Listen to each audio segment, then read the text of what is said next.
ভাইজান, আপনি তো বললেন আপনার সাথে এই ঘটনাটা ঘটে যে আপনি বের হন যখন কাক, চিল বা বিরূপ কোনো একটা প্রাণী আপনাকে দূর থেকে আক্রমণ করার চেষ্টা করে।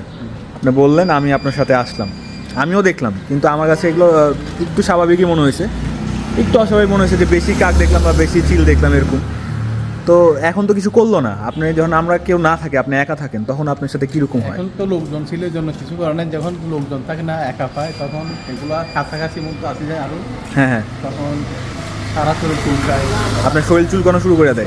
মাথা ব্যথা, বুঝে কামড়ায়, আচ্ছা, আচ্ছা। আচ্ছা, ভিতরে রাখে, আরো বিভিন্ন কামড়ায়।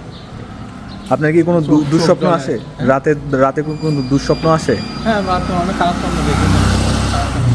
আর শরীর খারাপ লাগে? শরীর সবসময় তো খারাপ, সবসময় কামানি কামানি, অলসতা, অলসতা, কাজে কোনো মনোযোগ নাই, কাজে কোনো কোনো কিছুতেই ইয়ে নেই।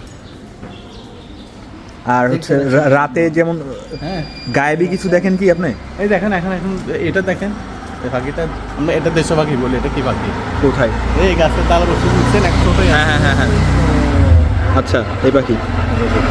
এই পাখি এই পাখি সাজে, কাক সাজে, চিল সাজে, কলাবান্দর সাজে। মানে আপনি বলতে চাচ্ছেন এটা এটা হচ্ছে পাখি না, এটা এক টাইপের জিন যেটা আপনার পিছু নেয় এইভাবে, হ্যাঁ হ্যাঁ, আর আপনাকে এইভাবে ডিস্টার্ব করে।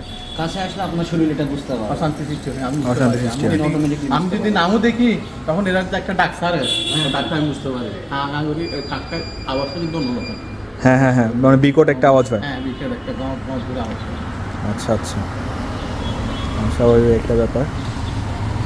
ঠিক আছে, দুই কাজ করে সুস্থ হয়ে যাবেন। ইনশাল্লাহ ইনশাল্লাহ। আল্লাহ দেখি না। জি ভাই, ঠিক আছে, আসসালামু আলাইকুম।